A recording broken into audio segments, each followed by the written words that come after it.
할렐루야. 한 주간 잘 보내셨습니까? 예. 날씨가 많이 따뜻해졌고 또 이제는 따뜻하기보다는 좀 더운 날씨가 이제 계속되어지는 것 같습니다. 여러분들 건강 조심하시고 이제 코로나 거리두기나 이런 것들이 다 풀렸어요. 그래서 저희 교회도 이제 다음 주부터는 정상적으로 예배를 드리려고 합니다. 여러분들이 건강 늘 주의하시고 또 하나님께서 우리에게 주시는 그 은혜가 넘쳐날 수 있도록 항상 기도하면서 나가시는 여러분 되시길 축원합니다. 지난 우리가 창세기 강해를 쭉 해왔습니다. 그동안 몇 주간 또 이렇게 중단되었지만 오늘 또 창세기의 말씀을 가지고 잠시 은혜를 나누고자 합니다. 지난 시간에 야곱이 요셉의 두 아들을 급하게 자기 아들로 입양하는 의식을 치르면서 정말 이제는 죽음을 앞둔 마지막 임종 직전의 모습을 소개해 드렸습니다. 생각나십니까? 예, 감사합니다. 오늘은 그 이야기의 연장선의 이야기입니다. 지금 야곱은 숨을 가쁘게 몰아쉬며 이 세상에서의 생을 마감하기 직전에 와 있습니다. 요셉과 두 아들을 만난 뒤에 이제는 야곱이 밖에 있는 다른 아들들도 다 들어오라고 그렇게 부릅니다. 그래서 아버지 앞에서 12명의 그 아들들이 빙 둘러서 앉아 있는 거예요. 이제 마치 꺼져가는 촛불처럼 생명을 다하여 가는 그 아버지를 보면서 이 자녀들이 흐느끼기 시작합니다. 이때 가쁜 숨을 몰아쉬면서 야곱이 있는 힘을 다해서 내가 죽기 전에 너희들을 축복하고 싶다 이렇게 얘기를 해요. 그러면서 잠시 기도를 한 다음에 그 혼미한 정신을 가지고 12명의 아들 이름을 하나하나 불러가며 그들에게 축복을 하기 시작합니다. 근데 사실은 이건 개인적으로 말하면 유언이겠죠. 한 아들에게 아무개야 누구야 이렇게 불러가면서 말하는 것은 사실 유언이잖아요. 그리고 축복이잖아요. 그런데 내용적으로 우리가 봤을 때는 유언이나 축복이 아니다라고 할 정도로 내용이 그렇게 되어지는 것을 보게 돼요. 좀 이따 제가 설명을 드리겠지만 어느 아들에게는 저주에 가까운 이야기를 아버지가 아들에게 이야기하는 거예요. 왜 그럴까요? 사실 지금 이 12명의 아들들은 이제 훗날에 이스라엘을 대표하는 그러한 지파들이 됩니다. 12지파, 수백 년이 지난 다음에는 이스라엘의 민족을 이루는데 12지파의 그러한 대표자가 조상이 될 아들들입니다. 그래서 하나님이 12명의 아들들에게 아버지로서 자녀들에게 유언하고 축복하는 것을 넘어서 이스라엘의 대표적인 12아들, 각 지파들의 대표자가 되기 때문에 조상들이 되기 때문에 그들에게 상징적인 하나님의 뜻을 전하는 것이 그게 우선이었다는 거예요. 여러분, 하나님은 야곱에게 죽기 전에 내 아들들에게 예언을 해라 라고 감동을 주시는데 아버지는 아들들에게 아버지로서 좋은 말을 좀 해주고 싶은 거예요. 내가 이제 생애 마지막이니까 듣기 좋은 말, 기분 좋은 말, 사랑스러운 말, 아버지로서 당연히 죽기 전에 그런 말을 하고 싶잖아요. 그런데 하나님은 자꾸 네 사사로운 그러한 얘기를 하지 말고 네 감정 그거 전하지 말고 내가 전하려고 하는 말을 정확하게 전해야 된다라고 계속 하나님께서 그런 감동을 주시는 거예요. 그러니까 아마도 성경에는 안 나오겠지만 한동안 야곱은 마음이 복잡하고 괴로웠을 거예요. 자녀들의 그 앞길을 마음껏 축복하고 싶은데 듣기 좋은 소리 그것만 하지 말고 하나님의 뜻을 가감하게 전하라고 하니까 굉장히 아마 괴로웠겠죠, 아버지로서. 그런데 오늘 1절에 보니까 그 아버지가 드디어 결심을 해요. 우리 1절 말씀 한번 읽어봅시다. 시작. 야곱이 그 아들들을 불러 이르되 너희는 모이라. 너희가 후일에 당할 일을 내가 너희에게 이르리라. 아멘. 아멘. 결국에는 아버지로서 하고 싶은 이야기가 아닌 하나님께서 말씀하고 싶은 내용을 전했다는 거예요. 왜요? 이 자식들에게 아버지로서도 굉장히 중요하지만 하나님의 사람으로 사는 것이 더 중요하다는 것을 알았기 때문에 이 아버지가 자기의 말을 줄이고 하나님이 원하시는 말을 했다는 거예요. 여러분, 우리가 살면서 많은 역할을 합니다. 내가 부모가 되기도 하고 또 누군가의 자녀가 되기도 하고 누군가의 동료나 친구가 되기도 합니다. 그런데 그런 여러 가지 역할을 동시에 감당하다 보면 어떤 역할을 좀 우선적으로 해야 되는 그런 일이 있잖아요. 어떤 역할은 더 감당해야 이것이 좋은가라고 우리가 고민할 때가 있잖아요. 그때 우리가 뭘 선택해야 되느냐? 그때는 나는 하나님의 사람이다. 이런 여러 가지 역할 중에서 내가 하나님의 사람이라는 이 역할을 잊지 않는 것, 그것이 정말 중요하다는 거예요. 야곱이 지금 그걸 붙드는 겁니다. 아버지로서의 역할이 아니라 하나님의 사람으로서의 역할을 감당하기 위해서 비록 내 자식들이지만 그 자식에게 단순한 감정적인 유언이 아닌 하나님의 예언을 한다는 거예요. 아들들은 아버지 입에서 무슨 얘기가 나올까? 사실은 기대했겠죠.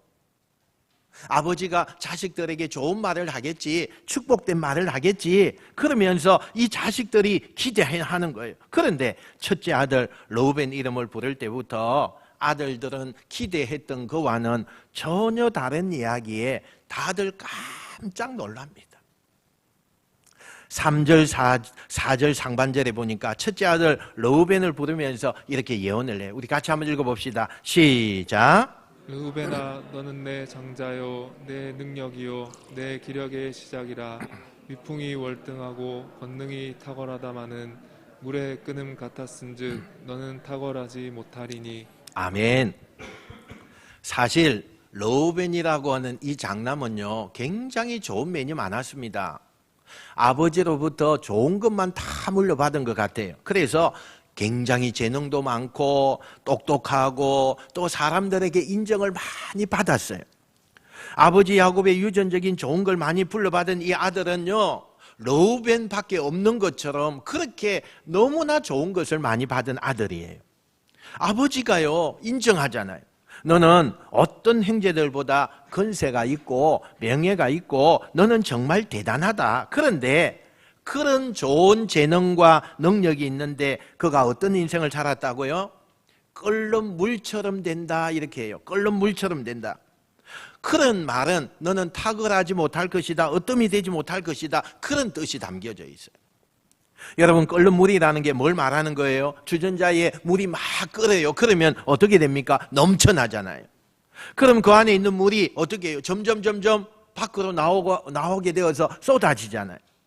아무리 대단하고 능력이 있고 똑똑하고 그가 사람들에게 인정을 받아도 끓는 물처럼 그 안에 재능과 능력을 쓸모없이 낭비하면 그것은 헛된 일이 될 것이다. 이런 말을 아버지가 지금 하고 있는 거예요.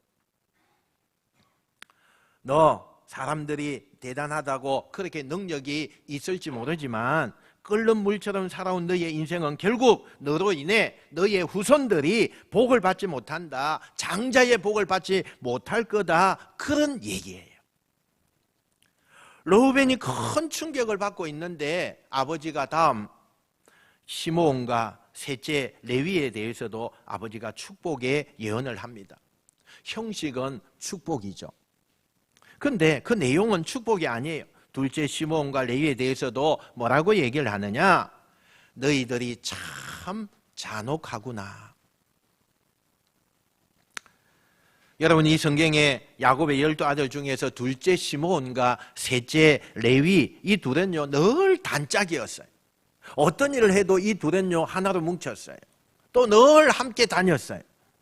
그런데 아버지가 죽으면서 지금 하나님이 전하라고 하는 그 말을 전하는데 뭐라고 전하느냐? 너희 두 아들은 칼로 난폭하고 잔인하게 살아서 저주를 받을 것이다. 이게 무슨 축복이에요? 저주의 말씀 같잖아요. 여러분, 이 시몬과 레위가 과거에 어떤 일이 있었습니까? 야곱의 딸 가운데 디나라는 딸이 있었어요. 그 디나가 어느 날 세겜이라는 도시에 갔는데 그 지역의 젊은 청년들에게 성폭행을 당하게 되죠. 우리 지난번에 막 했습니다, 이거. 이때 그 여동생의 복수를 위해서 아들들이 가서 세겜 사람들 다 죽여요. 다 죽여요. 이때 그 여동생의 복수를 위해서 아들들이 가는데 어떻게 죽이느냐? 사기를 치죠. 내 여동생과 결혼을 시킬 테니까 그러려면 우리 종교 의식을 따라달라. 남자들은 모두 다 할례를 받아야, 그래야만 하나님의 사람의 증거가 되기 때문에 내 여동생과 결혼시켜 주겠다. 여러분, 할례라고 하는 것은 거룩한 예식입니다. 근데 이 거룩한 것을 오늘 복수로 쓰고 있잖아요. 그래서 세겜 사람들은 모두 다 할례를 받게 한 다음에 그 할례 받아서 아플 때, 힘을 쓰지 못할 때 그때 가서 모든 남자들 다 죽여요. 그 성에 있는 사람들을 죽입니다. 너무나 무참해요. 하나님이 그때 얘기를 하시는 거예요. 너무 많은 피를 흘리고 사람을 죽였으니 너희의 후손들은 이 땅에서 상을 받지 못하고 저주를 받게 될 것이다. 그리고는 오늘 이제 우리가 만나는 인물 가운데 주목해야 될 인물이 나와요. 넷째 아들 유다를 언급합니다. 이 유다는 12아들 가운데 요셉과 함께 가장 많은 복을 받아요. 유다여, 너는 형제들의 칭송을 받을 것이다. 너는 누구도 건드릴 수 없는 사자처럼 살 것이고, 중요한 얘기가 이 다음에 나와요. 그게 뭐냐? 내게서 대대로 왕이 나올 것이다. 왕이 나올 거래요. 끝내는 참된 왕이 나와서 경배를 받게 될 것이다. 그러니까 유다에게 후손과 그 후손들을 통해서 누가 나온다고요? 이 땅의 진짜 왕, 다시 말하면 이 땅을 구원할 메시아가 유다 가문을 통해서 나오게 될 것이다. 얼마나 놀라운 얘기예요, 여러분.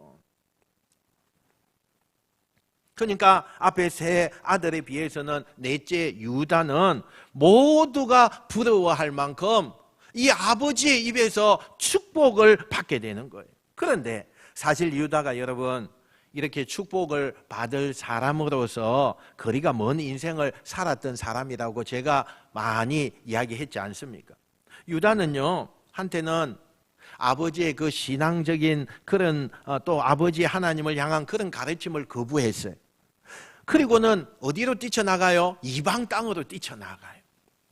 그리고 거기서 가나안 여자하고 결혼을 하게 됩니다. 자기 아들들도 외국인 며느리를 받아들이는데 그렇게 결혼을 하게 내버려둬요. 나는 아버지처럼 안 살겠다는 거죠. 답답하게 그렇게 안 살겠다는 거예요. 하나님 안에 머물고 내가 세상에 나가서 정말 하나님 때문에 돈도 벌지 못하고 내 그런 삶 살지 않겠다는 거예요. 나는 돈도 많이 벌고 내 명예도 굉장히 많이 얻고 성공하면서 살겠다. 그리고 뛰쳐나가서 세상 말로 타락하면서 살았던 사람이 유다예요. 그런데 첫 번째, 두 번째, 세 번째 아들에 비해서 유다는요, 하나님께서 그런 삶을 살았던 유다를 엄청나게 축복을 해주셔요. 왜 그랬을까요? 왜 그렇게 망나니처럼 막 살았던 그 유다를 하나님이 그렇게 축복을 해주었을까요? 왜요? 유다가 비록 한때는 타락한 인생을 살았지만 어느 날 자기 잘못을 깨닫고 회개하고 완전히 하나님 앞에 돌아설 때가 있었다는 거예요. 그런데 이 유다가 대충 그냥 하나님 앞에서 돌아서는 그런 행위를 한 것이 아니라 확실하게 돌아섰어요. 그러니까 여러분, 기독교에서 말하는 회개, 또 하나님 앞에 회심, 여러분 이건 강력해야 돼요. 내가 그냥 조금 이만큼 내가 회개합니다, 그러면 안 돼요. 이 유다는요, 정말 하나님 앞에 돌아와서 회심하는데 강력하게 했어요. 그가 유턴해서 그렇게 삶을 사는데 지금의 그 생활을 다 청산하고 하나님의 뜻대로 살려고 그렇게 한 유다예요. 우리가 하나님 앞에 정말 하나님 앞에 내가 회개할 것이 있다면 강력하게 회개해야 돼요. 그러면 하나님께서는요, 그 모든 것을 다 잊어줘요. 우리의 문제는요, 어설프다는 거예요. 하나님 앞에 돌아서는 것 같은데 그 돌아섬이 확실치가 않아요. 뭔가 좀 부족해요. 하나님 보실 때 정말 내가 세상에서 완전히 내게로 돌아섰구나라는 것을 확실하게 보여줘야 되는데 유다처럼 그런 것이 보여지지 않는 거예요. 그러니까 삶이 다시 엉망이 되는 거죠.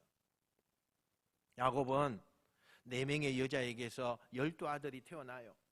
레아라고 하는 첫 번째 부인에게서 6명이 태어나요. 빌하와 그리고 실바라고 하는 신분이 종인 그 몸에서 2명씩 그렇게 태어나게 되죠. 그리고 2명은 마지막 자기가 사랑하는 여인 라헬에게서 2명이 태어나서 12명이 되는 거예요.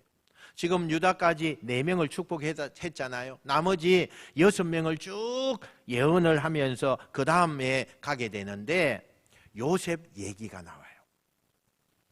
요셉은 아버지 야곱이 제일 사랑하는 라헬에게서 태어난 아들이에요.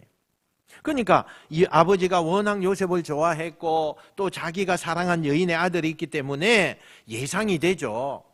이 요셉을 축복하는데 힘주어서 죽음 직전에 있는 사람이 뭐가 힘이 있겠어요. 그런데 힘을 주면서 뭐라고 축복을 하느냐? 너는 풍요롭게 살 것이고 어떤 적대자가 너를 공격해도 너는 강해질 것이다. 하나님이 너를 보호할 것이고 형제들 중에 가장 탁월한 민족을 이룰 것이다. 이렇게 축복을 해요. 유다와 함께 요셉은요, 가장 큰 축복을 받는 거예요. 그리고 훗날 몇백 년이 지나서 하나님이 예언하고 아버지가 축복한 대로 이스라엘의 12지파 가운데 이 2지파가 그 모든 이스라엘의 중심 지파가 돼요. 그 다음에 이제 마지막으로 막내 베냐민을 축복하는 거예요.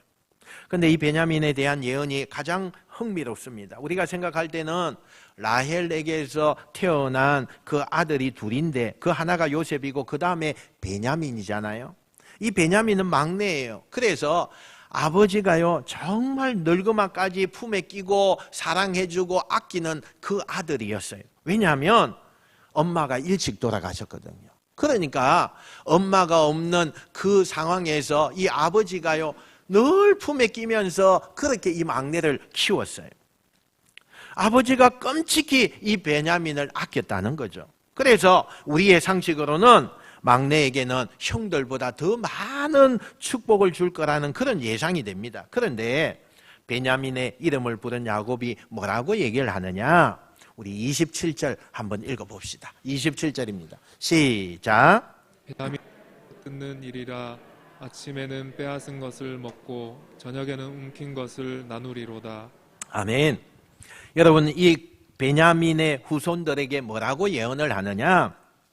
이리떼처럼 살 것이다 이래요. 이리떼처럼. 남의 것을 빼앗고 약탈하고 그러니까 호전적으로 살 것이다 라는 것을 이리에다가 비유를 했는데 여기에 보니까 이게 어떻게 들어보면 저주 같기도 하고 어떻게 들어보면 축복 같기도 한 이 예언, 우리가 예상하는 것보다 훨씬 빗나가는 축복을 지금 아버지가 하고 있잖아요. 이게 뭘 증명하는 거냐? 아버지로서 하고 싶은 얘기가 얼마나 많겠어요. 특별히 얼마나 많이 아꼈어요. 너무너무 아꼈어요.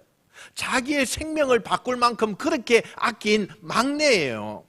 그런데 인간의 폐뇌나 감정에 따라서 누구한테 내가 복을 주고 싶을 만큼 주는 게 아니라 지금 자기가 전하는 이 마지막 유언은 성령의 감동에 의해서 하나님이 원하시는 그 말씀을 충실하게 전하고 있다는 것을 증명하고 있다는 거죠.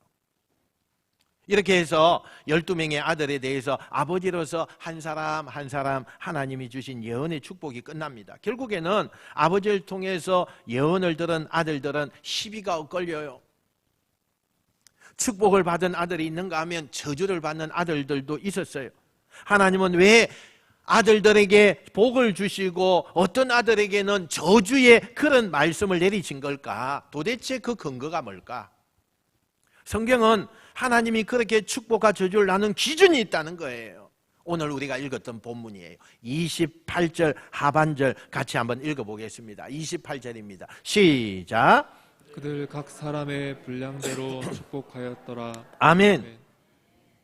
여러분, 이 말씀은 그 사람이 살아온 삶을 하나님이 하나님이 보는 대로 그 사람이 어떻게 살았는지 삶이 보여지는 대로 그 결과대로 복과 저주를 정하셨다 그랬어요. 저는 이 성경에서 하나님이 우리에게 하고 싶은 가장 강력한 메시지가 있다고 생각해요. 우리는 지금도 내가 하나님 앞에 복을 받을 것이냐 복을 못 받을 것이냐, 여러분 무엇이 결정할 것 같아요? 여러분, 내가 하나님 앞에 복을 받고 싶죠. 다 받고 싶어 해요. 그런데 어떤 사람은 복을 받기도 하고 복을 못 받기도 해요. 도대체 그 기준이 뭐냐는 거예요. 그 기준이 오늘 성경은 사람들 다수의 환호나 인간적인 그 평가가 너무 좋은 사람이나 아니면 어떤 세상의 명분이나 이런 걸 통해서 사람이 복을 받는 것이 아니라는 거예요. 하나님이 그 사람을 축복하느냐 축복 안 하느냐 하는 결정은 하나님의 그의 시선에 있는 거예요. 하나님이 그가 살아가는 걸 어떻게 보고 계시느냐, 하나님의 시선에 의해서 결정되는 거예요. 오늘 12아들 중에 유다나 요셉처럼 자기를 넘어 그 후손들까지 영원히 빛나는 인생이 되기를 원한다면 우리가 어떻게 살아야 되느냐? 우리가 살아가는 매 순간순간마다 하나님의 눈을 기억하고 살아야 된다는 거예요. 설사 사람들이 나를 존경해요. 또 말할 수 없는 정말 사람들의 눈에 그렇게 존경을 받고 그렇게 좋아하는 사람이 되었어요. 그러나 여러분, 그걸로 만족하면 안 된다는 거예요. 사람들이 나에게 박수를 보내고 나에게 머리를 조아리고 내가 잘 살고 있다고 그렇게 착각하면 안 돼요. 안 돼요. 온 세상을 다스리고 계신 하나님이 잘했다고 인정하시는 그 하나님의 시선에 마음에 들 때 내가 진짜로 잘 사는 거라는 거예요. 그런 면에서 우리는 지금 누구를 의식하고 살고 있습니까? 우리가 지금까지 살면서 가족을 의식하고 동료를 의식하고 나를 평가해주는 군중을 의식하고 세상을 의식하면서 눈치를 보고 내가 살고 있지는 않습니까? 요셉은 그렇게 안 살았어요. 어디를 가도 누가 나를 어떻게 평가하든 하나님이 나를 바라보시는 하나님의 시선을 의식하면서 코람되어 오직 하나님 앞에서 온전히 살기를 힘썼어요. 그랬더니 하나님의 그 시선이 그를 쭉 지켜보다가 너와 너의 후손을 영원히 빛나게 하겠다고 약속하시는 거예요. 여러분, 오늘 우리는 어떻게 하면 이 세상에서 잘 살아야 될까요? 그래서 세상 사람들의 눈치 보고 세상 사람들의 평가를 바라보면서 세상 사람들의 시선에 그것을 맞추느라고 정신이 없는 우리의 삶의 태도가 이제는 눈을 좀 들어서 하나님의 시선과 내 시선이 마주치는 인생, 그 인생을 살아가야 돼요. 우리의 자녀들이 세상의 욕망과 세상의 욕심과 세상의 목표만을 위해서 살아가도록 눈을 그쪽으로 뜨게 하는 것이 아니라 그의 눈이 하늘을 향하고 주를 바라보고 하나님의 시선과 우리의 자녀의 시선이 마주치게 될 때에 그 자녀들이 영원히 빛나는 인생이 된다는 것을 믿으시길 축원합니다. 12아들에 대한 예언이 끝났어요. 근데 여러분, 뭔가 한 가지 찝찝하지 않나요? 하나님께서 어떻게 12아들 중에 요셉과 유다를 빼놓고 나머지 아들들은 심하게는 저주받고 축복을 해도 뭔가 명확하지 않는 축복을 그들이 받았지 않아요? 그러면 성경에서 하나님이 한번 예를 들어 로우벤, 시몬, 너희들 이렇게 살았으니까 너희들의 후손과 함께 이런 인생이 될 거야 라고 그렇게 하나님이 딱 한 번 단정하면 그들이 계속 영원토록 그의 후손들은 그렇게 살아야 되는 거냐? 성경이 그걸 지금 이야기하려고 하느냐? 아니에요, 여러분. 아니에요.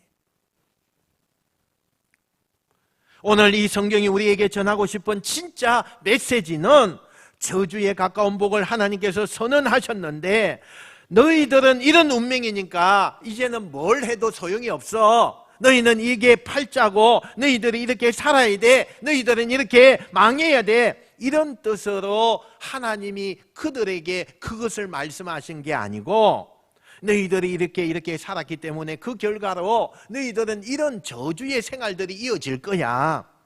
그러니까 다시 말하면 지금부터 조심하고 어떻게 살지, 그렇게 살지 않으려고 너희가 그것을 애쓰고 다시 그 세상으로 돌아가지 않으면 너희 후손들은 너처럼 저주를 받지 않고 복을 받을 수 있다는 메시지를 지금 전하고 있다는 거예요. 할렐루야. 망하라고 그 메시지를 주는 게 아니라 계속 그렇게 살면 하나님의 저주가 임할 수밖에 없으니 돌이켜서 회개해서 바르게 살고 조심하고 살고 넘어지지 않게 살면 하나님께서는 다시 회복과 축복을 주실 수 있다는 희망의 메시지를 전하고 있는 거예요. 그러니까 지금 이 아들들이 저주를 받고 유다와 요셉같이 축복을 못 받았다고 해서 그거를 낙심하고 절망한 일이 아니라 여기서부터 이제부터 그들이 깨닫고 변화되고 다시는 그런 삶을 살지 않으려고 몸부림치는 순간 하나님 앞에서는 기회가 얼마든지 주어진다는 사실이에요. 우리에게 주신 말씀이에요. 저와 여러분에게 주신 말씀이에요. 우리가 부족한 삶을 살았고 연약한 인생을 살았을지라도 돌이켜야 돼요. 돌이켜야 돼요, 여러분. 하나님 앞에서 회개하고 우리의 삶이 다시 넘어지지 않으려고 할 때 이걸 조심하면 얼마든지 하나님의 복이 임합니다. 이 메시지를 오늘 우리에게 주시는 거예요. 사실 이 12 아들들은 아버지가 죽으면서 남기는 이 축복의 예언이 잘 와닿지 않았을 거예요. 왜냐하면 이건 당장 자기들에게 지금 이 시대에 이루어지는 것이 아니었기 때문에 지금 아버지가 하나님의 축복의 예언을 12 아들에게 남긴 것은 앞으로 수백 년 뒤에 있을 일이에요. 그러니까 별로 아들들이 아버지가 죽으면서 하는 이 유언 같은 이 말들이 그렇게 가슴에 구구절절 와닿지 않는 게 그게 사실이에요. 그러나 여러분, 우리가 성경을 역사적으로 쭉 한번 보세요. 그 아버지가 말했던 유언대로, 하나님이 말씀했던 그 유언대로 다 이루어지는 것을 우리가 보게 되잖아요. 수백 년이 지나서요, 그대로 이루어졌어요. 하나님의 말씀은 언제가 됐든 간에 반드시 이루어진다는 거예요. 할렐루야. 하나님이 한번 약속하시고 하나님이 한번 선포하시고 하나님이 한번 명령하시면 그 말씀은 언제가 됐든지 간에 반드시 이루어지는 거예요. 이제 거의 숨을 제대로 쉴 수 없을 만큼 자가 호흡이 안 되는 지경에 왔어요. 야곱은 죽음의 거의 꼭지까지 온 겁니다.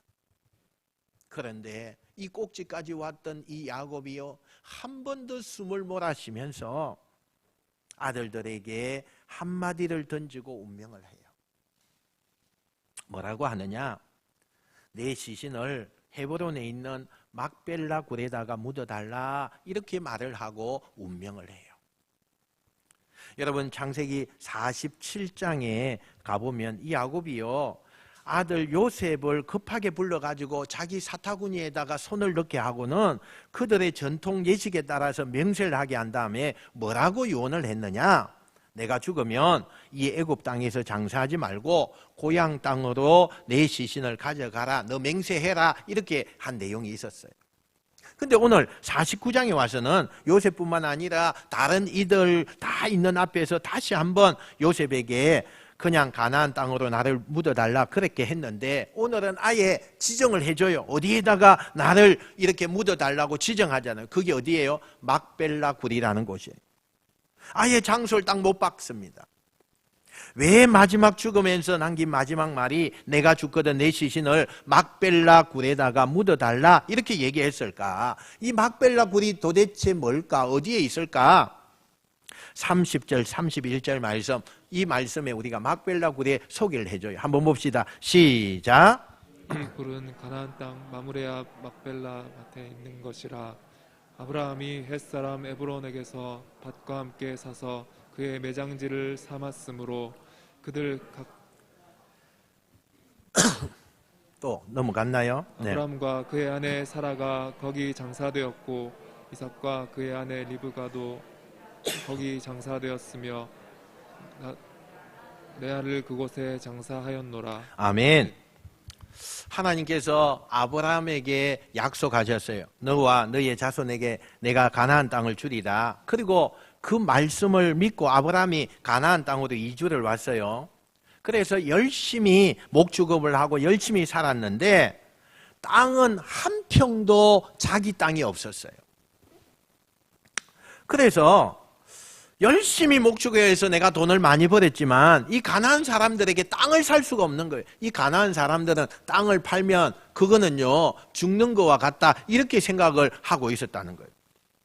그러니까 아무리 돈이 많고 부자여도 외국에서 온 아브라함에게 땅을 안 파는 거예요. 그래서 아브라함이 어렵게 조그마한 땅을 하나 삽니다. 그게 막벨라 굴이에요. 이걸 왜 사느냐? 자기 아내 사라가 죽었는데 장사할 땅이 없는 거예요. 어디다가 묘를 하나 만들어야 되는데 그 묘가 없어요. 그 묘를 쓰려고 조그마한 땅이지만 많은 돈을 투자해서 그 땅을 겨우겨우 사정을 해서 그 원주민들에게 막벨라 굴이라는 이 땅을 삽니다. 그리고 거기에 아내를 묻고 아브라함도 죽어서 거기에 장사되고 아브라함의 아들 이삭과 그의 부인도 거기에 다 장사가 되는 거예요. 그러니까 야곱은 아버지, 어머니, 할아버지, 할머니 어디에 묻혀 있는 거예요? 이 막벨라 굴에 묻혀 있는 거죠. 그리고 자기의 첫 번째 부인 레아도 죽었는데 그 시신을 어디에 묻었을까요? 이 막벨라 굴에다가 묻었어요. 이 막벨라 굴에다가. 그러니까 이 야곱은 할아버지, 할머니, 아버지, 어머니 그리고 첫 번째 부인 그 묻혀 있는 곳이 그 막벨라 굴이라는 그곳에다가 자기도 묻어달라 그랬어요. 여러분 드라마를 많이 보신 분들은 정서적으로 이해가 잘 안 되는 부분이에요. 이 부분이. 야곱이 제일 사랑한 여자가 누구였다고요? 라헬이었어요. 근데 끝까지 그 라헬을 못 잊었잖아요. 얼마나 그리워하고 그렇게 했어요. 우리가 알고 있는 드라마의 끝은 어떻게 돼야 돼요? 죽어서라도 나는 라헬의 그 묘지에다가 묻어다오. 이게 드라마의 끝이에요. 그런데 그렇게 평생을 못 잊어하고 그 라헬 그랬던 야곱이 한 번도 사랑한 적이 없고 진심을 다해서 사랑하지 않는 레아 옆에다가 묻어달라. 오늘 마지막 유언을 그렇게 하고 있잖아요. 여러분 라헬이 살아있으면 얼마나 섭섭했겠어요. 자기만을 전부 사랑한 줄 알았더니 죽으면서 자기는 첫 번째 부인에다가 묻어달라고 그랬으니까 참 얼마나 섭섭했겠어요. 근데 왜 그랬을까요? 라헬은 지금 어디에 묻혀 있습니까? 라헬은 어디에 묻혔을까요? 앞에 우리가 다 했습니다만은 기억이 안 나죠. 안 날 거예요.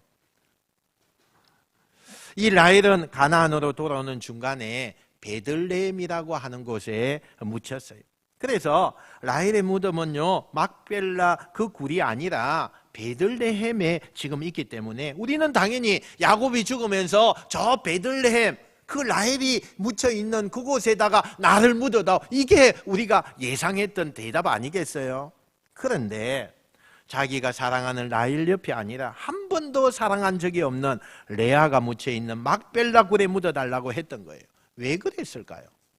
왜 이런 요언을 남겼을까요? 라헬에 대한 사랑, 감정이 식어서가 아니라 야곱에게는 사랑보다 더 중요한 게 있었다는 거예요. 그게 뭐냐? 정체성이에요. 정체성. 내가 누구냐 하는 거예요. 내가 누구냐. 나는 하나님의 백성이라는 거예요.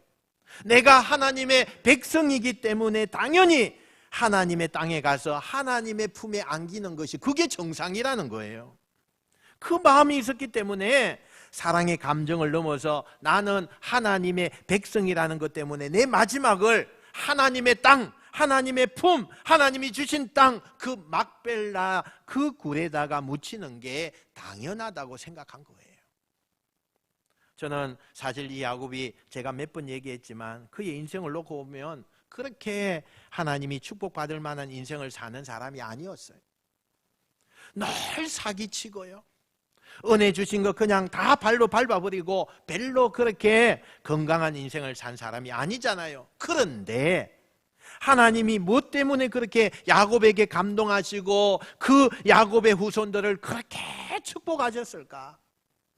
저는 그 궁금증이 이 대목에서 풀리는 것 같아요. 살아온 인생의 과정은 그렇게 녹록하거나 하나님 보실 때에 100점짜리의 삶이 아니었는데 이 야곱이 마지막 순간에 마무리를 너무나 잘 하는 거예요. 모든 것을 다 잊고 돌고 도는 자신의 인생이 마지막에 있어야 될 곳, 내가 가야 할 곳, 내가 머물러야 할 곳, 마지막 정리를 너무나 잘했다는 거예요. 심지어 내가 가지고 있는 사랑이라는 그 감정, 평생 동안에 참 얼마나 간절하게 그렇게 사랑을 했습니까? 그 인간의 정, 이것을 넘어서 하나님의 품을 사모했던 이 야곱의 마음, 하나님이 이 마음을 감동했다는 거예요. 여러분, 이 세상을 떠나면 이제는요, 나와 하나님과의 관계만 남아요. 우리가 이 땅에서 죽으면요, 우리가 가지고 있는 모든 관계는 다 없어지는 거고 딱 하나의 관계만 남는데 하나님과 나와의 관계예요. 그러니 여러분, 구원을 누가 대신해 줄 수 있겠어요? 나와 하나님과의 관계만 남는 거예요. 내가 하나님의 백성이라는 관계. 그래서 오늘 저는 여러분에게 이 설교 마지막 시간에 이렇게 묻고 싶습니다. 여러분은 하나님의 백성입니까? 여러분은 하나님의 백성입니까? 아멘. 백성이 되셔야 돼요. 여러분이 하나님의 백성이라는 생각이 드신다면 뭘 하셔야 되느냐? 야곱처럼 하나님의 품, 하나님의 나라를 생각하셔야 된다는 거예요. 이 세상의 어떤 관계, 이 세상의 어떤 물질적인, 이 세상의 어떤 지위, 명예 아니에요. 여러분, 우리의 마지막은 하나님의 나라예요. 이 땅에 수많은 관계는 내가 죽으면 다 없어져요. 그러나 내가 죽어도 절대로 떼지 못하는 영원한 관계가 있는데 그게 내가 하나님의 사람이냐 아니냐, 여기에 달려있는 거예요. 그러면 당연히 나는 하나님의 백성이니 하나님 앞에 서야 하는 거고 하나님 나라에 들어가야 하고 그 나라를 사모하며 그 천국을 그리워하며 살 때 하나님은 그 사람을 영원히 빛나는 인생으로 만들어 주신 것을 믿습니다. 여러분, 다이아몬드가 가치 있는 이유가 뭐겠습니까? 하나입니다. 아무리 시간이 지나도요, 이 다이아몬드는요 계속 빛납니다. 인생도 그렇습니다. 잠깐 빛나는 인생, 한때 화려해서 남들에게 존경을 받고 그 명성이 높아지고 그런 것이 중요한 것이 아니에요. 영원히 빛나는 인생이 될 때 그게 가치가 있는 거예요. 오늘 그런 인생을 살려면 야곱처럼 하나님의 시선을 기억하는 사람이 되시고 하나님의 품에 나를 맡길 줄 아는 그런 인생을 사셔서 야곱처럼 그 야곱의 후손들 가운데 유다와 요셉처럼 번영하고 축복받는 영원히 이 땅에서 빛나는 가문과 후손들이 되시기를 주님의 이름으로 축원드립니다. 축원드립니다. 기도하겠습니다.